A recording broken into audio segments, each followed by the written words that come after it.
করেছেন আমি আহলে হাদিস ওয়াল সুন্নাত ওয়াল জামাত কি এক নাকি আলাদা জানতে চাই। আহলে হাদিস এবং আহলে সুন্নাত ওয়াল জামাত একই জিনিস, কোনো পার্থক্য নেই। আহলে হাদিস ও আহলে সুন্নাহ ওয়াল জামাতের মধ্যে পার্থক্য কি? আহলে হাদিস যারা আকীদাই সব সময় কোরআন এবং সহিহ হাদিস মেনে চলে, আর আহলুস সুন্নাহ ওয়াল জামাত যারা মাযহাবের কাছে আশ্রয় নেয়, তারাই হচ্ছে আহলুস সুন্নাহ ওয়াল জামাত। দুটো এক নয়। আহলে হাদিস ও আহলে সুন্নাতের মধ্যে পার্থক্য কি? আহলে সুন্নাত এটাকে হাদিস সম্মত নাম জানতে চাই। হ্যাঁ, আহলুস সুন্নাত হাদিস সম্মত নাম। প্রথম কথা হলো রাসূলুল্লাহ সাল্লাল্লাহু আলাইহি ওয়াসাল্লাম সুন্নতের কথাই বলেছেন যে তোমাদের জন্য সুন্নত রেখে গেল, আলাইকুম বিসুন্নতি ওয়া সুন্নাতুল খুলাফায়ে রাশিদিন। সাহাবায়ে কেরাম আহলুস সুন্নাত নামটা শুরু করেন, মুসলিম শরীফের মুকদ্দমায় পাবেন। যখন মানুষের ভিতর বেদাত দেখা গেল তখন বললেন আহলুস সুন্নাত আহলুল বেদাত। কিন্তু আহলুস সুন্নাত সুন্নাহ সম্মত সহিহ হাদিস সম্মত নাম। আহলুল হাদিস মানে হাদিস, যারা হাদিসের চর্চা করেন। অতীত যুগে আহলে হাদিস বলা হয়তো মুহাদ্দিসিনদের, যারা হাদিস চর্চা করেন, হাদিসের আলেম, হাদিসের পণ্ডিত। বর্তমান সময়ে আমাদের দেশে ফিকহি মাযহাব আহলে হাদিস হানাফি হয়ে গেছে।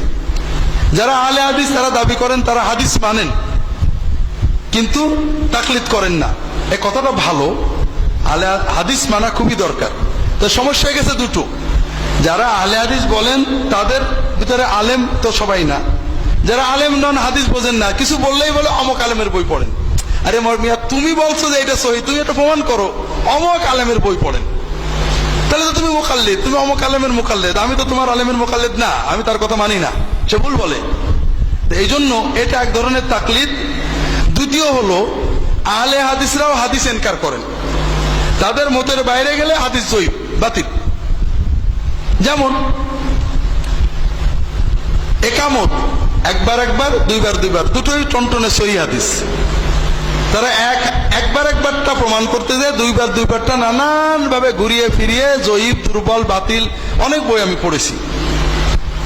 ঈদের তাকবীর 6 বার 12 বার দুটোই সহিহ। তারা 12টা বানাতে যেয়ে 6টার হাদিসগুলোকে একেবারে ধুয়ে মুছে সাফ করে ফেলেন, এটা সঠিক মানহাজ না। রাফুল ইয়াদাইন একবার করার হাদিস সহিহ, 3 বার বা 4 বার করার হাদিসও সহিহ। তারা 3 বার বা 4 বার করার হাদিসটা প্রমাণ করতে যে একবারে হাদিসটাকে জয়ীফ বানাই ফেলেন, কখনো সাহাবীর নামে তহমত দিয়ে, কখনো নানাভাবে সনদের কথা বলে। এটা আসলে ঠিক না। আহলে হাদিসের আলেম ছিলেন মুহাম্মদ ইবনে নাসর আল মারওয়াজি, আহমদ ইবনে হাম্বল, ইসহাক ইবনে রাহাওয়ী। তাদের বইপত্র পড়েন, তারা সব হাদিস মেনে নিয়েছেন। যে হাদিসে আসছেন কুল্লু যালিকা জায়েজুন ওয়াল আফদালু ইনদি কাযা, সবগুলোই জায়েজ, তবে এইটা আমার মতে উত্তম। তারা ছিলেন প্রকৃত আহলে হাদিস। এখন আমরা আহলে হাদিস নামেও মারামারি করছি, মাযহাব নামেও একই কাম করছি।